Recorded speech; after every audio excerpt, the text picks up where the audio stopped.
नमस्कार, political stock exchange यानी PSE में आपका स्वागत है। राजनीति का एकमात्र शो जिसमें किसने क्या कहा उस पर बहस नहीं, बल्कि आंकड़ों के नजरिए से हम चर्चा करते हैं और ये देखते हैं कि हर सप्ताह किसकी लोकप्रियता में उछाल और किसकी लोकप्रियता में हो रही है गिरावट। 2024 में 300 से कुछ ही ज्यादा दिन बचे हैं और ऐसे में तमाम पार्टियां जो कवायद कर रही हैं, नीतीश कुमार बिहार वाले आए हैं दिल्ली, वो मिल रहे हैं राहुल गांधी से लेकर अरविंद केजरीवाल से, तो दूसरी तरफ तेजस्वी यादव भी उनके साथ है। अगर हम देखें तो शरद पवार और राहुल गांधी की भी मुलाकात हो रही है। विपक्षी एकजुटता कहां पर है? और अगर ये नेता कहते हैं कि हम कोई नेता कोई लीडर नहीं सामने रखेंगे, हम अपने अपने राज्यों में लड़ेंगे और फिर जरूरत पड़ी तो एकजुट होकर सरकार बनाने की स्थिति पैदा करेंगे। इसी पर आज हम आंकड़े आपके सामने रखने वाले हैं। ये आंकड़े आपको बताएंगे कि अलग अलग इन पार्टियों के नेताओं ने कितनी सीटें 2019 के चुनाव में हासिल की थी और क्या था इनका वोट परसेंटेज। लेकिन उससे पहले स्वागत कर देते हैं प्रेम शुक्ला जी, राष्ट्रीय प्रवक्ता भारतीय जनता पार्टी के हमारे साथ जुड़ गए हैं। आलोक शर्मा जी, राष्ट्रीय प्रवक्ता कांग्रेस पार्टी के हमारे साथ जुड़ गए हैं। हमारे साथ विनोद अग्निहोत्री जी यहां पर मौजूद है। राजीव रंजन जी जेडीयू का पक्ष रखेंगे, बृजमोहन श्रीवास्तव जी एनसीपी का पक्ष रखेंगे और हमारे साथ अरविंद वाजपेयी जी एलजेपी का पक्ष रखने के लिए जुड़ गए हैं। तो आइए सबसे पहले आंकड़े जो आपके सामने हम रखने वाले हैं वो है कांग्रेस पार्टी। राहुल गांधी से भी मिले नीतीश कुमार। कांग्रेस पार्टी यानी राहुल गांधी की पार्टी ने कितनी सीटें, कितना वोट परसेंटेज वो लेकर आए 2019 के लोकसभा चुनाव में। तो 2024 की तैयारी में कांग्रेस ने पिछली बार 52 सीटें लाई और वोट प्रतिशत उनका 19.67% था, 19.67%। और ये याद रखिए कि 2014 हो 2019 हो, 19.19% के आसपास लोग देश में कांग्रेस के लिए वोट करते ही करते हैं। अब जो अगला आंकड़ा हम दे रहे हैं वो है नीतीश कुमार का। नीतीश कुमार बढ़ चढ़कर नेतृत्व कर रहे हैं एक ऐसी मुहिम का जिसमें वो विपक्ष के नेताओं को कम से कम मुद्दों पर एकजुट रहने के लिए अपील कर रहे हैं। कितनी सीटें पिछली बार लाए थे? 16 सीटें, 22.96% वोट परसेंटेज उनका रहा था, जिसको हम टीम कांग्रेस अभी कह सकते हैं क्योंकि कांग्रेस पार्टी सबसे बड़ी पार्टी है और उन्हीं के साथ ये सारे मिलते हुए दिखाई दे रहे हैं। अब हम चलते हैं आरजेडी की तरफ। तो आरजेडी की सीटें नहीं आई थी, सीटें शून्य 2019 में, लेकिन वोट प्रतिशत 12.11% रहा था आरजेडी का। 0 सीट 12.11%। तेजस्वी यादव भी नीतीश कुमार के साथ आए जब मुलाकात हुई राहुल गांधी से और अरविंद केजरीवाल से भी। अब जो आंकड़ा हम आपके सामने रखने वाले हैं वो विपक्ष की तैयारी में आपको ये बताएगा कि सीपीएम का जो वाम दल, क्योंकि डी राजा भी मुलाकात कर रहे हैं, तमाम लेफ्ट के नेता भी मिल रहे हैं। सीपीएम का प्रदर्शन 3 सीटें, 1.77% वोट। अगला आंकड़ा सीपीआई का, दोनों ही वाम दलों का हम आपको दिखा दें आंकड़ा। सीपीआई सीटें 2, सीपीआई का नंबर दिखा दीजिए। ये देखिए 2 सीटें और 1% से भी लगभग आधा फीसदी 0.59% इन्हें वोट्स मिला था। इन्हें भी टीम कांग्रेस समझिए फिलहाल। अगला नंबर 2019 में डीएमके का प्रदर्शन हम आपको बता रहे हैं, दक्षिण वाली पार्टी जिसमें 24 सीटें डीएमके की आई थी और 2.26% उनका वोट प्रतिशत था। ये भी टीम कांग्रेस समझिए। वहीं जब आप टीम कांग्रेस में अगली पार्टी देखते हैं तो इन तमाम पार्टियों को पहले मिलाकर एक बार देख लेते हैं जितनी पार्टियां एकजुट होती हुई दिखाई दे रही हैं। याद रखिएगा हमने समाजवादी पार्टी नहीं डाला है क्योंकि चाहे वो एसपी हो चाहे टीएमसी हो, ममता बनर्जी की पार्टियां वो अपने आप को अलग रख रही हैं। बीआरएस में आप देखिए चंद्रशेखर राव। तो टीम कांग्रेस में कौन कौन? कांग्रेस 52 सीटें, डीएमके के बाद अब जो पूरा टीम कांग्रेस है वो और उसके आंकड़े एक साथ दिखा दीजिए। टीम कांग्रेस ने 2019 में जो प्रदर्शन किया था, Congress 52, JDU 16, RJD 0, CPM 3, CPI 2 और डीएमके 24। ये है प्रदर्शन इन तमाम पार्टियों का जिसमें टीम कांग्रेस आप देख रहे हैं मेरे साथ स्क्रीन पर। ये पूरी टीम कांग्रेस, ये तमाम पार्टियां अभी से ही एक अम्ब्रेला में एक तरह से कहिए साथ आकर लड़ने की तैयारी कर रही हैं। हालांकि नेता या लीडर चुनने पर अभी भी हिचक है, उसकी कोई घोषणा नहीं करना चाहती है। अब इसी में हम आपको आम आदमी पार्टी का दिखा देते हैं क्योंकि आम आदमी पार्टी के अरविंद केजरीवाल से भी नीतीश कुमार ने मुलाकात की, उनसे मुलाकात की है तेजस्वी यादव ने भी। तो आम आदमी पार्टी ने सीट जीती थी 19 में 1 और वोट परसेंटेज उनका रहा था 11.63%। 11.63% वोट मिले थे जो कि आम आदमी पार्टी को आप देख रहे हैं। अब हम आपको समाजवादी पार्टी का जल्दी से दिखा देते हैं। सीटें इन्हें मिली थी 5 2019 में, और वोट शेयर 18, जो कि पूरा नेशनल एवरेज आप देखेंगे तो 2.55%। और जो अगली पार्टी हम आपको जल्दी से बता दें वो है टीएमसी का प्रदर्शन, जिसकी 22 सीटें आई थी। टीएमसी दिखा दीजिए, 22 सीटें टीएमसी की आई थी और वोट शेयर उनका 4.1% रहा था। तो अगर इन तमाम आंकड़ों को हम जोड़ लें तो 100 से भी कम सीटें 2019 में टीम कांग्रेस की आती हुई दिखाई दे रही हैं। वहीं अगर हम अखिलेश यादव, ममता बनर्जी को जोड़ लें तो 22 + 5 27 यानी 30 के आसपास। इसमें अगर आपको बीआरएस को भी जोड़ना है तो उसकी 9 सीटें जुड़ जाएंगी, और वाईएसआर कांग्रेस की भी जोड़नी है तो 22 सीटें, तो वो भी लगभग 100 के नीचे में ही सिमट जाती हुई दिखाई देती है। चर्चा की शुरुआत करते हुए सबसे पहले प्रेम शुक्ला जी पहली बार नीतीश कुमार के नेतृत्व में वो मुहिम की शुरुआत कर रहे हैं। उनके नेतृत्व में लड़ाई नहीं लड़ी जा रही है, लेकिन उन्होंने मुहिम की शुरुआत की। जिनको उनका कहना है आपने उनको धोखा दिया, और वो आ रहे हैं दिल्ली, और दिल्ली में राहुल गांधी से लेकर अरविंद केजरीवाल सबको कह रहे हैं कि हम एकजुट होकर लड़े। कम से कम एक टीम कांग्रेस वो बनाते हुए दिखाई दे रहे हैं। कितनी बड़ी चुनौती होगी ये आपके लिए 24 में? पहली बात, जहां तक धोखा देने की बात है तो धोखा किसने दिया ये देश की जनता जानती है, बिहार की जनता जानती है, भली भांति जानती है। दूसरी बात, अब उनका कांग्रेस साथ गठबंधन है, आरजेडी के साथ गठबंधन है, तो कांग्रेस आरजेडी के साथ तो रहेंगे ही। अब शरद पवार अगर आदरणीय सोनिया गांधी से मिलते हैं तो शरद पवार का तो पुराना गठबंधन है उनके साथ, कोई नई बात नहीं है। अगर उनके साथ कुछ नए लोग मिलते हैं, जैसे अखिलेश यादव अगर गठबंधन में शामिल हो जाएं, सीपीएम गठबंधन में शामिल हो जाए, टीएमसी गठबंधन में शामिल हो जाए, बीआरएस गठबंधन में शामिल हो जाए, एआईएडीएमके गठबंधन में शामिल हो जाए, वाईएसआर कांग्रेस गठबंधन में शामिल हो जाए, बीजेडी गठबंधन में शामिल हो जाए, तो जाकर अम्ब्रेला बनता है। शेष जो अम्ब्रेला दिख रहा है इसमें सीपीएम, सीपीआई और जेडीयू को छोड़ के वही पुराने लोग हैं जो पिछले चुनाव में साथ थे। चलिए, एक आंकड़ा जो मैं आपको आलोक जी दिखाकर सवाल पूछूंगी, 17 नंबर पर जो ग्राफिक्स है वो दिखा दीजिए, 18 नंबर वाला दिखाइए। 2019 में 18 नंबर 2019 में सर आपका खाता नहीं खुला था कांग्रेस का गुजरात, राजस्थान, दिल्ली, हरियाणा, हिमाचल प्रदेश, उत्तराखंड, जम्मू कश्मीर, आंध्र प्रदेश, अरुणाचल प्रदेश, मणिपुर, नागालैंड, सिक्किम, त्रिपुरा, चंडीगढ़, दादर नगर हवेली, लक्षद्वीप। फिर भी आपको भरोसा है 24 में बाजी पलट देंगे? देखिए, मुझे लगता है कि 20% वोट बैंक, और जो आपने लिस्ट दी उसमें 5 से 6 केंद्र शासित प्रदेश हैं जिसमें एक एक ही सीट है। मुझे लगता है कि केवल उस पैमाने पर आंकना ठीक नहीं होगा। आज तक में पॉलिटिकल स्टॉक एक्सचेंज में बहुत अच्छा रिसर्च हमने देखा, अभी तमाम मेहनत की गई, इसमें एक टीम कांग्रेस की दिखाई गई, एक नॉन कांग्रेस की दिखाई गई, लेकिन हम तो देख रहे हैं कि बीजेपी की कोई टीम ही नहीं है इसमें। 2 दर्जन से ज्यादा पार्टियां 2014 के बाद बीजेपी को छोड़कर चली गई हैं। जितने लोग थे, जो जेडीयू हो, अकाली दल हो, शिवसेना हो, सब लोग छोड़कर गए, और सब एक ही आरोप लगाते हैं कि पीठ में खंजर घोंपा गया और हमारे साथ किसी ना किसी रूप में, किसी ना किसी प्लेटफॉर्म के ऊपर हमारे साथ विश्वासघात हुआ। तो देखिए, 2 चीजें हैं यहां पर, केवल आंकड़ों पर राजनीति नहीं चलती है, परसेप्शन पर चलती है। 2014 में जितने बड़े बड़े वायदे किए गए, अब की बार मोदी सरकार, अब की बार, अब बहुत हुई महंगाई की मार, बहुत हुई बेरोजगारी की मार, अब सब चीजों की हवा निकल चुकी है। जो इनका कपटी राष्ट्रवाद था वो भी पूरी तरह से देश के सामने है। एंटायर झूठ और एंटायर लूट की सरकार 9 वर्षों तक चली। मैं देश नहीं बिकने दूंगा, और फिर उसके बाद क्या हुआ कि 23 कंपनियां बेच दी और एक ही आदमी को बेच दी। मैं पीएम केयर्स फंड का भी पूरी तरह से किसी भी रूप में कोई वो नहीं दूंगा हिसाब किताब, लेकिन मैं सबसे ईमानदार हूं। मैं एक व्यापारी को बचाने के लिए संसद को, सरकार को, सब चीजों को दांव पर लगा दूंगा, लेकिन जांच नहीं होने दूंगा। तो जो एक परसेप्शन बनाई गई थी, वो परसेप्शन पूरी तरह से टूट चुकी है।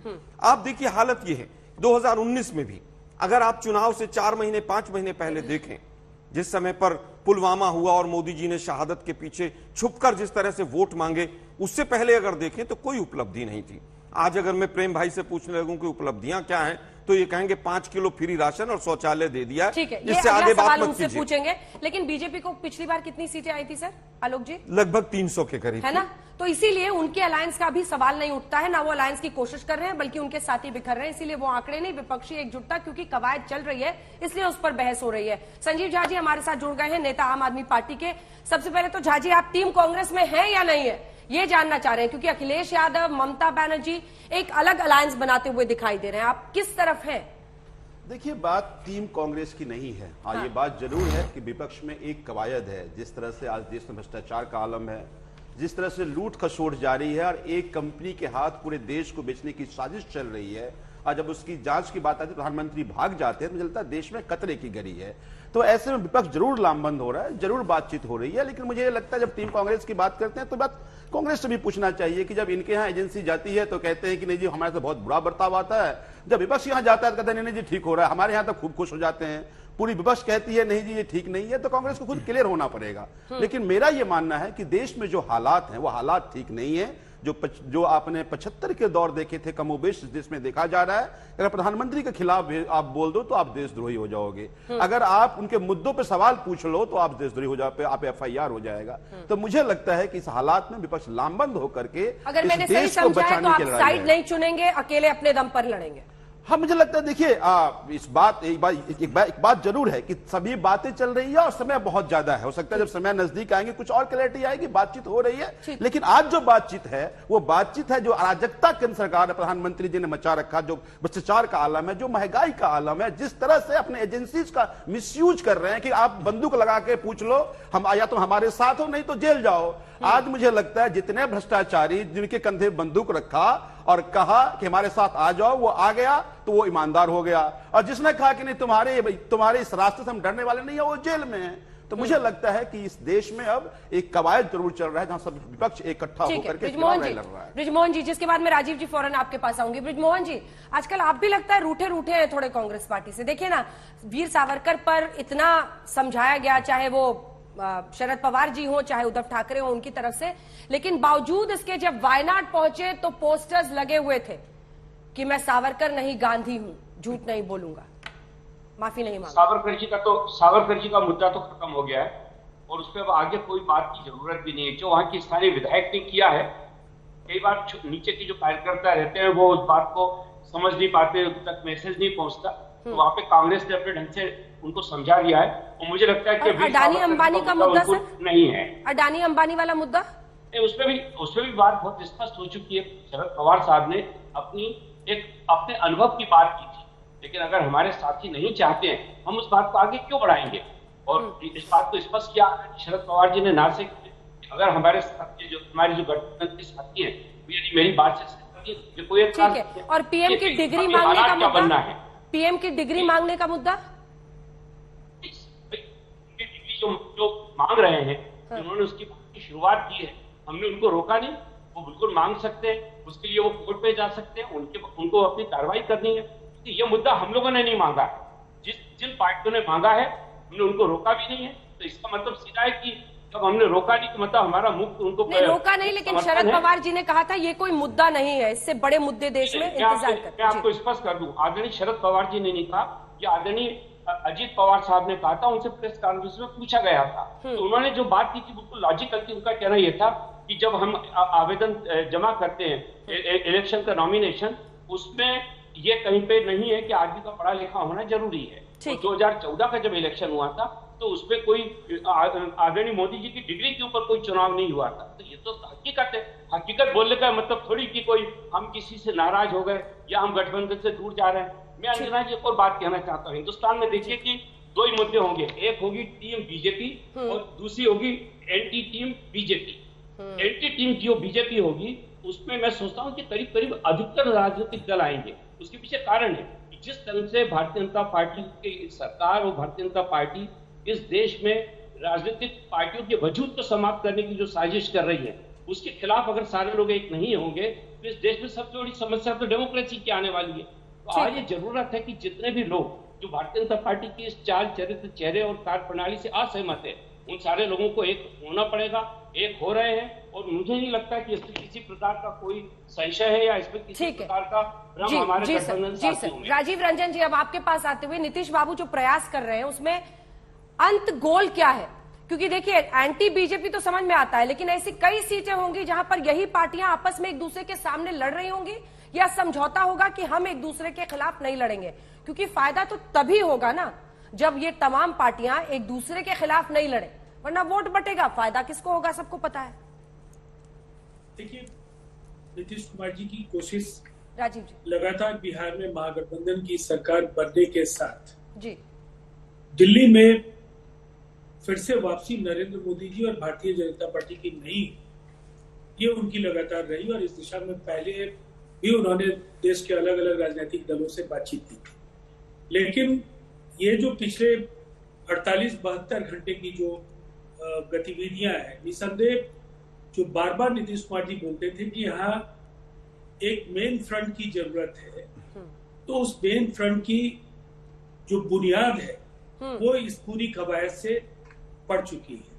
और जिस तरह के उत्साहवर्धक परिणाम दिख रहे हैं, अरविंद केजरीवाल जी ने भी सैद्धांतिक सहमति जताई, वाम मोर्चा के भी जो भी राजनीतिक दल है उन्होंने भी नीतीश कुमार जी के प्रयासों की सराहना की। एक सवाल है राजीव जी आप ही से अगला सवाल है कि कांग्रेस पार्टी से दूरी बनाकर जो समाजवादी पार्टी, टीएमसी और बीआरएस रखना चाहते हैं, उनको आप कैसे साधेंगे? देखिए, ये इतना आसान होता तो अब तक हो गया होता। निसंदेह ये एक ऐसी कवायद है जिसको निरंतरता के साथ जारी रखना होगा, लेकिन हालात पूरी तरह से ऐसे बन रहे हैं, जब स्थितियां असामान्य हो तो असाधारण निर्णय हो, और इस तरह के असाधारण निर्णयों को हम 77 और 89 में देख चुके हैं, जब एक तरफ 89 में भारतीय जनता पार्टी और वाम मोर्चा दूसरी तरफ, और उस तरह का भी जो प्रयास था उसको जनता ने सराहा। फर्क यह है कि कांग्रेस का स्थान आज भारतीय जनता पार्टी ने ले लिया, इसलिए कांग्रेस, वाम मोर्चा और मुझे लगता है बाकी राजनीतिक दल ये सब उस दिशा में आगे बढ़ेंगे, और इसीलिए जो अगला लक्ष्य जो हमारी कोशिश होगी वो, अब एक बात मैं बहुत ही महत्वपूर्ण कहना चाहूंगा, अगर उनके पक्ष में आंकड़े नहीं होते तो नरेंद्र मोदी जी निसंदेह प्रधानमंत्री नहीं होते। एक बड़ा जनादेश उन्हें मिला था, लेकिन ये जनादेश तो इंदिरा जी को भी मिला था, राजीव गांधी जी को भी मिला था। हालात बदले तो फिर बिल्कुल उलट जनादेश जनता ने दिया, तो ये स्थितियां बन गई है। उन मुद्दों को मैं नहीं दोहराना चाहूंगा बार बार कि देश में आपातकाल से भी बुरे हालात हैं। आज जिस तरह से संस्थाओं का भगवाकरण और संवैधानिक संस्थाओं को समाप्त करने की कोशिश है, पूरी तरह से लोकतंत्र का अपहरण और संविधान को खत्म करने का या जे भी संविधान बनाने की जो कोशिशें हैं, उनके खिलाफ देशव्यापी प्रतिक्रिया हो। प्रधानमंत्री जी तुरुप का पत्ता है, मैं 30 सेकंड ले रहा हूँ। भारतीय जनता पार्टी के लिए प्रधानमंत्री जी तुरुप का पत्ता रहे, लेकिन जब उनकी छवि भारतीय जनता पार्टी के लिए बोझ की तरह हो जाएगी अडानी प्रकरण के बाद, जो निरंतरता के साथ उनका ग्राफ गिर रहा है, वैसी स्थिति में जब क्षेत्रीय साझेदार नहीं, उनके साथ कोई साथ चलने के लिए तैयार नहीं हो और नेता की विश्वसनीयता पर सवाल, तो फिर ये चुनाव निकाल पाना भाजपा के बस का नहीं। ठीक है, चलिए, क्या ये चुनाव, अगर ऐसी स्थिति बनती है, विपक्ष एकजुट होता है मुद्दों पर, नेता के बिना, अरविंद वाजपेयी जी, मुझे पता है प्रेम जी आप बहुत देर से सबका जवाब देने के लिए इंतजार कर रहे हैं, थोड़ा सा और, अरविंद वाजपेयी जी, अगर विपक्षी एकजुटता होती है, क्या परिस्थितियां पलट सकती हैं 24 में? अगर बगर क्या होता है, जब उनको ही कॉन्फिडेंस नहीं है, वो सब कह रहे हैं बार बार प्रयास कर रहे हैं, कोशिश करेंगे। अच्छा एक बात बताइए, विपक्षी एकता मान लो हो भी जाए तो उससे क्या बनने वाला है?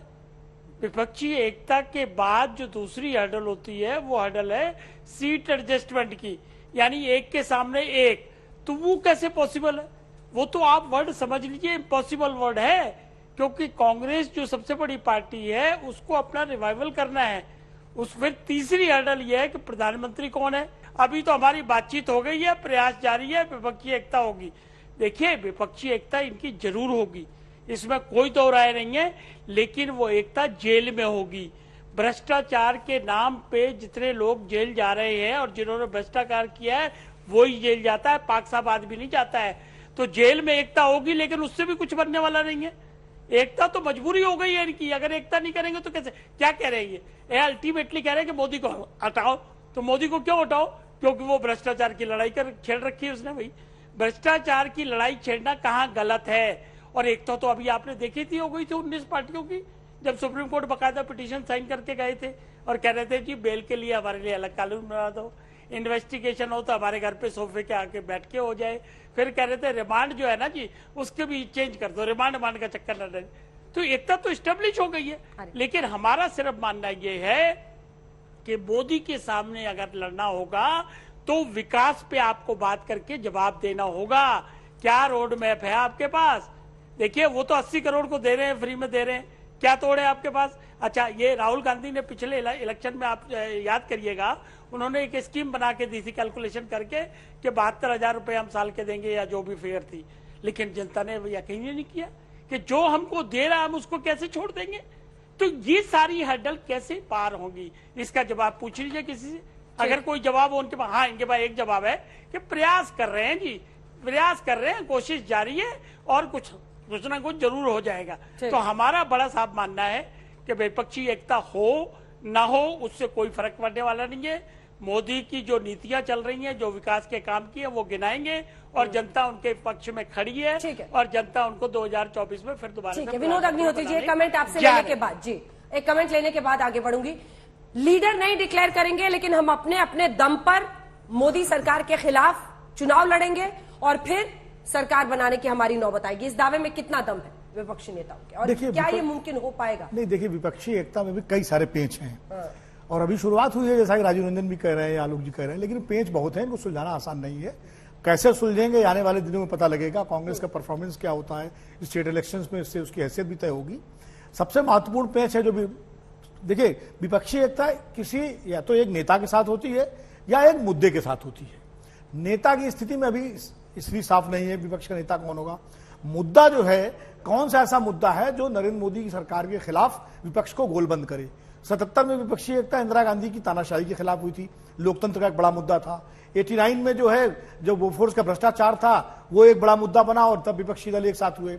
इसी तरह 2004 में इंडिया शाइनिंग एक मुद्दा बना, उसके खिलाफ विपक्षी एकता हुई। तो विपक्षी एकता चाहे वो कांग्रेस के खिलाफ रही हो या बीजेपी के खिलाफ हो, एक बड़ा मुद्दा जरूरी है। अब आज अभी मुद्दों को लेकर के विपक्ष के बीच में थोड़ा सा मतिभ्रम की स्थिति होने लगी है। जैसे डिग्री वाले मुद्दे पर शरद पवार जी कुछ दाएं बाएं कर रहे हैं या अडानी वाले मुद्दे पर, लेकिन मोटे मोटे तौर पर अभी विपक्ष की एक फौरी एकता बनी है, लेकिन चुनावी एकता नहीं बनी है। ये अभी लंबी दूरी तय करनी है। और सबसे महत्वपूर्ण बात जो है वो ये है कि 1-on-1 चुनाव लड़ने वाली जहां तक बात है, तो 3-4 राज्यों में स्थिति विकट है। बंगाल में, दिल्ली में, पंजाब में, तेलंगाना में और आंध्र प्रदेश में। ये वो राज्य हैं जहां कांग्रेस को के साथ, बाकी देखिए एनसीपी, शिवसेना, महाराष्ट्र में कोई दिक्कत नहीं है, बिहार में कोई दिक्कत नहीं है, झारखंड में दिक्कत नहीं है, तमिलनाडु में दिक्कत नहीं है। इन राज्यों में इनके गठबंधन इंटैक्ट है। लेकिन अभी जो दल बाहर हैं, उत्तर प्रदेश में समाजवादी पार्टी की क्या स्थिति होगी, ये स्पष्टता अभी नहीं है।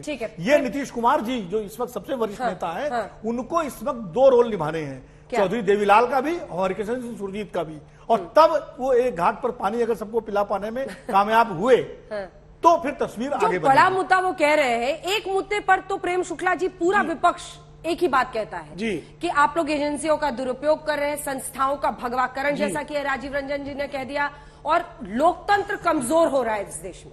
ये तो इशू सब उठा रहे हैं।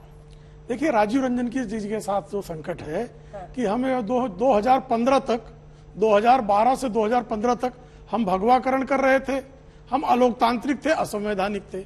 2017 से लेकर 2022 तक फिर हम अच्छे हो गए, अब 2022 से फिर हम बुरे हो गए। तो इस तरह की बातों को जनता भली भांति पहचानती है, जानती है कि सत्ता लोलुपता का जो गठबंधन है, उस गठबंधन को लोग भली भांति पहचानते हैं। और भारतीय जनता पार्टी ने निश्चय कर रखा है कि हमको अपने मत प्रतिशत को 50% से अधिक लक्ष्य रखना है, ताकि सारे लोग एक हो जाए। हमें क्या है, हम विपक्षी एकता को बिखराने के लिए हम क्यों समय नष्ट करें। हम अपनी शक्ति को कैसे सांगठनिक बेहतर कर सकते हैं, हम अपनी नीतियों कार्यक्रमों का क्रियान्वयन कैसे बेहतर कर सकते हैं, हम अपनी बातों को जनता तक पहुंचा कैसे बेहतर सकते हैं। इसी का परिणाम है कि 6 राज्यों में भारतीय जनता पार्टी को 50% से अधिक मत प्रतिशत प्राप्त हो। आप देखती हैं कि विधानसभा चुनाव और लोकसभा चुनाव में परिणाम अलग आते हैं। जैसे 2018 में मध्य प्रदेश, राजस्थान, छत्तीसगढ़ ये चुनाव जीते थे विधानसभाओं का, लेकिन जब लोकसभा के चुनाव आए तो लोकसभा चुनाव में इनको जो है छत्तीसगढ़ में 1 सीट कांग्रेस को नहीं मिली, राजस्थान में 1 सीट कांग्रेस को नहीं मिली, और मध्य प्रदेश में एक छिंदवाड़ा की सीट जो कमलनाथ की अपनी जो है खुद की सीट है, उसके अलावा कोई सीट नहीं मिली। तो भारतीय जनता पार्टी इसी तरह आप देखेंगे 2013 में हम कर्नाटक में बुरी तरह हारे थे क्योंकि येदियुरप्पा हमारी पार्टी में नहीं थे। लेकिन जब 2014 का परिणाम आया लोकसभा का, तो हम कर्नाटक में भारी जीत की तरफ थे, बड़ी जीत हमने हासिल की थी। तो आदरणीय नरेंद्र मोदी जी के नेतृत्व की जो लोकप्रियता है, हमारा जो कार्यक्रम को स्वीकारता जो है, उसको जनता स्वीकार रही है। अब विपक्षी जो हमारा गुणगान करेंगे, ये तो हमारी अपेक्षा ही नहीं है। जवाब दीजिए इसका आलोक जी। लेकिन उससे पहले एक राजीव जी से मैं कमेंट ले लेती हूँ। राजीव जी वो कह रहे हैं कि आप पर भरोसा कैसे करें, आप कभी इनको गले लगा लेते हैं, कभी आपको ये एकदम धुर विरोधी और लोकतंत्र के खिलाफ और भगवा करने वाले दिखाई देते हैं। तो मोदी जी भी वही है, पार्टी भी वही है, क्या है आपका जो मसला है इधर से उधर जाने का? अंजना जी, एक बात बिल्कुल साफ है, जनता दल यूनाइटेड अकेला ऐसा दल नहीं है जो राष्ट्रीय जनतांत्रिक गठबंधन से अलग हुआ। इसके संस्थापकों में जो भारतीय जनता पार्टी के अलावा 3 दल थे, उन्होंने भी इन्हें छोड़ा। और जिन जिन लोगों के कंधे पर सवार होकर के जिन राज्यों में भारतीय जनता पार्टी थी, चाहे वो नवीन पटनायक जी हो, बहन मायावती जी, शिबू सोरेन हो या महबूबा मुफ्ती हो, या इस तरह के अनेक विसंगतिपूर्ण गठबंधन जिसको ये कहेंगे, वहां ये गए और उन पार्टियों के कंधे पर सवार होकर के इन्होंने उनके सर को ही मूंडना शुरू किया। अब हालात बदले, लोगों को ये लगा, और बाद के दिनों में शिंदे मॉडल का इस्तेमाल इन्होंने कई राज्यों में करना शुरू किया। तो राजनीतिक दलों को जरूर ये तय करना था कि ये पूरे देश में जो एक राजनीतिक साम्राज्यवाद है कि एक दल विशेष किसी भी सूरत में चुनाव जीत कर आए, अगर जीत कर नहीं आए तो विधानसभा में जिस दल के पास पर्याप्त समर्थन है उसे विभाजित करके वहां अपनी सरकार। ठीक है, शिंदे मॉडल कह रहे हैं, इस पर आप जवाब दीजिएगा। इस वजह से तमाम विपक्षी पार्टियां मान रही। रुक जाइए एक सेकंड, आलोक जी जवाब दे दे पहले आपकी बातों का। आलोक जी वो कह रहे हैं कि इस तरह से जीतेंगे इस बार कि आप सब देखते रह जाएंगे। इतना कॉन्फिडेंस तो ईवीएम अगर हाथ में कंट्रोल में हो तभी हो सकता है, वैसे तो नहीं लगता है। जनता का अपमान ऐसे कोई नहीं कर सकता है। मुद्दे पर आते हैं, कह रहे हैं कि साहब कौन कौन सा विषय, मैं कह रहा हूं अच्छे दिन के नाम पर, वोट नोटबंदी के नाम पर मांगे ना वोट आप। विपक्षी एकता, एक मिनट भाई, एक मिनट, विपक्षी एकता की बात ये बड़ी अच्छी अरविंद वाजपेयी जी ने कहा कि विपक्षी एकता हो जाएगी तो क्या होगा। मैं बताता हूं, अरविंद वाजपेयी साहब, बिहार में आपका एक एमपी है, अभी वो भी खाता नहीं खुलेगा। पिछली बार विधानसभा में नहीं खुला था, इस बार लोकसभा में नहीं खुलेगा अगर विपक्ष एक हो गया तो। और 2015 में नीतीश जी का डीएनए ढूंढ रहे थे मोदी साहब, और 2015 के बाद वो फिर जब 2020 का चुनाव आया तो विकास पुरुष हो गए थे। तो सवाल मोदी जी से पूछा जाना चाहिए कि आप देश के प्रधानमंत्री हैं, नीतीश जी का कभी आप बिहार लेके लोगों का डीएनए ढूंढते हैं, उनको भ्रष्टतम बताते हैं आप, फिर उनके साथ गले मिल जाते हैं। और ये काम यहां पर नहीं है। अभी मेघालय का एग्जाम्पल है, नेशनल कॉन्फ्रेंस का एग्जाम्पल है, पीडीपी का एग्जाम्पल है, सपा, बसपा, अकाली, शिवसेना, कौन सी पार्टी ऐसी है जिसके साथ सरकार नहीं बनाई और जिसके पीछे पीठ में 24 इंच का खंजर इन्होंने बीजेपी वालों ने नहीं घोंपा है। और वाजपेयी साहब, आप तो अब समझिए, आपकी तो पार्टी को खत्म कर दिया, अब भी आप बीजेपी और बीजेपी की माला लेके बैठे। खैर, आप बड़े हैं, मेरे भाई हैं, आप कह सकते हैं। बीजेपी 35 से ज्यादा चुनाव हारी है। तो अगर मोदी जी का ग्राफ इतना अच्छा है और 5 किलो राशन और शौचालय से देश चल रहा है, तो शौचालय पहले थे ही नहीं। 8 करोड़ राज्यसभा में बताए, 11 करोड़ लोकसभा में हो गए, 23 करोड़ के करीब हिंदुस्तान में घर हैं, और 11 करोड़ मोदी जी ने शौचालय जो हैं वो 2014 के बाद बनवाए। तो बाकी तो शहरों में कहीं पर शौचालय थे ही नहीं। ये आंकड़े भी फर्जी हैं, ये सरकार भी फर्जी है।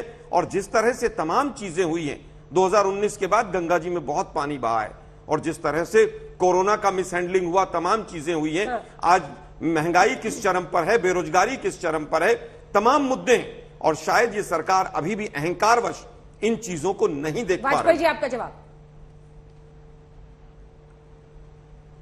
मेरा जवाब सीधा सा है, ये आलोक शर्मा जी, आपको कांग्रेस से लड़ना है, ये बीजेपी से लड़ना है या एलजेपी से लड़ना है, पहले तो ये तय कर लो। और दूसरी बात ये है कि मोदी के डिफॉल्ट पे या उनको गालियां देके जनता उसको पसंद नहीं करती है। और ये सब लोग आप एडमिट कर रहे हो कि प्रयास कर रहे हैं जी, प्रयास कर रहे हैं जी, हो सकता हो जाए ना हो जाए। और कितने खेमे बने हुए, कांग्रेस के राहुल गांधी की नेतृत्वता कौन स्वीकार करने को तैयार है? अगर जिनके दो सांसद हो, 2 दल, एनडीए के नाम बताइए वाजपेयी साहब, आप बड़े भाई हैं मेरे। एनडीए को जरूरत रहेंगे ना, तो 303 है उनकी अपनी। काहे को आप एनडीए के साथ चल रहे हो? फिर जरूरत ही नहीं है तो उनकी। एनडीए को मतलब सहयोगी दल टीवी पे आके कह रहे हैं कि हमारी जरूरत ही नहीं बीजेपी की, तो क्या मजबूरी है फिर आपकी? अरे इस भक्ति का आपको ही तो काम अरे हम खोजना क्या है, कह रहे ये हैं, है, सुन लो भक्ति पहले, है हमारी तो बात है। सुनोगे तो समझ आएगी। पार्टी खत्म कर दी, फिर भी भक्ति खत्म नहीं हो रही। हम ये क्या कह रहे हैं, हम क्या, अरे जरा मैं सुन इनका लो। ज्ञान वर्धन कर दूं। अरे अरे भाई जवाब तो सुन लो।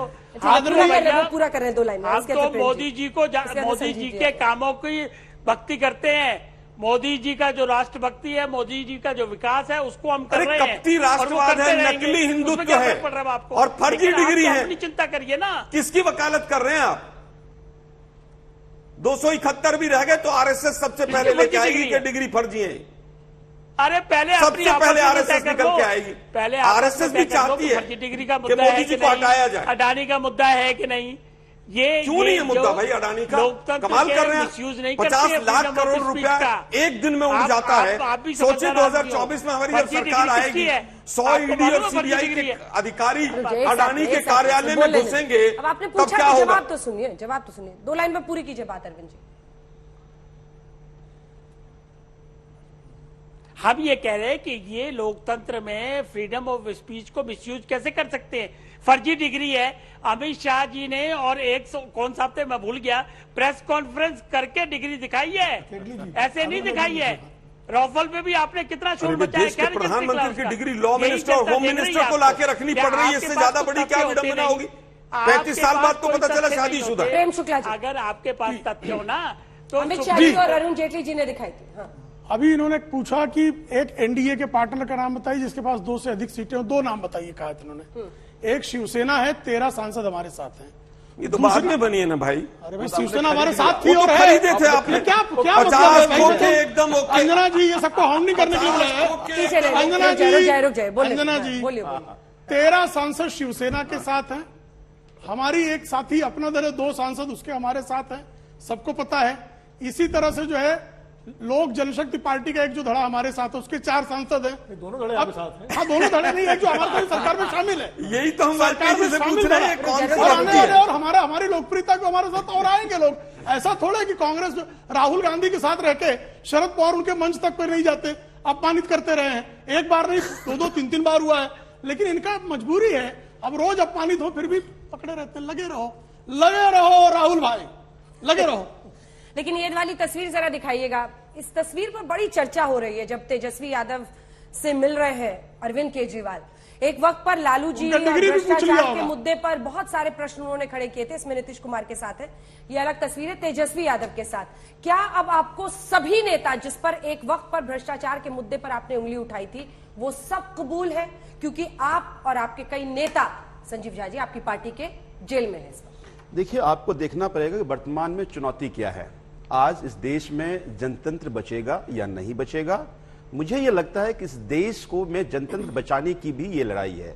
आज एक तरफ मैंने पहले भी कहा कि आपातकाल से बुरे हालात से देश गुजर रहा है। आपातकाल में राजनीतिक नियंत्रण करने की कोशिश की, यहां तो आर्थिक नियंत्रण करने की कोशिश की जा रही है। आपको याद होगा आज अदानी जहां हाथ रख दे प्रधानमंत्री जी पूरी ताकत लगा देते हैं। याद है ना, जीबीके पावर के कंधे पर बंदूक लगा दी गई और उसके बाद वो जीबीके पावर अदानी को बेच दिया। आपको याद होगा अंबुजा के पहले ईडी का रेड हुआ, फिर जाकर अदानी को बेच दिया। जितने भी नेता, अभी इन्होंने कहा ना कि शिवसेना हमारे साथ है, कैसे आया?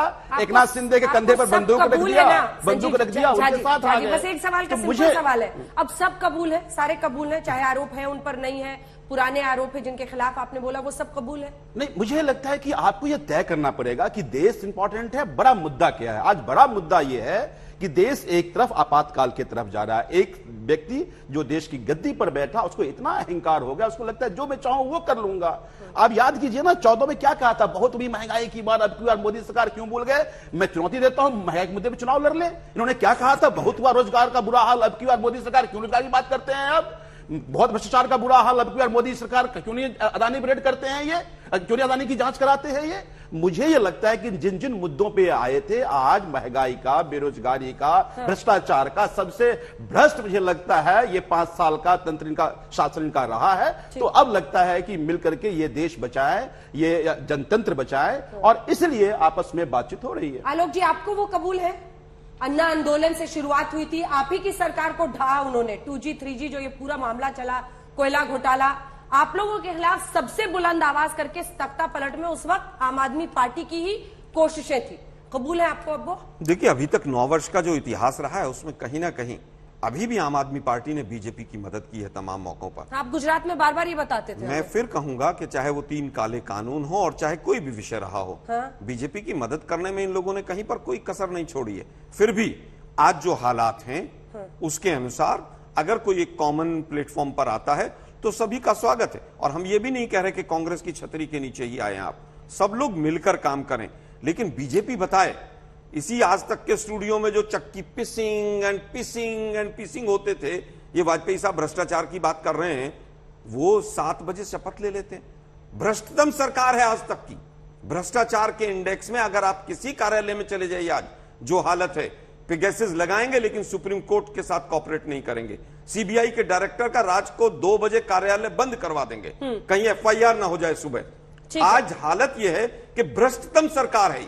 नोटबंदी से बड़ा भ्रष्टाचार आज तक इतिहास में नहीं हुआ। जिस दिन जांच होगी, आधी बीजेपी सलाखों के पीछे होगी। प्रेम शुक्ला जी, क्योंकि जिसकी पार्टी की अध्यक्षा 420 की केस की अभियुक्त हो, राहुल गांधी 420 की केस के अभियुक्त हो, 5,000 करोड़ रुपयों का घोटाला सामने दिखाई दे रहा हो, और विदेशी पत्रिका कहती हो कि विश्व की तीसरी सबसे अमीर महिला हो, विदेशी पत्रिका कहती हो कि केजीबी की एजेंट के रूप में रखिए देश के सामने घुस गए।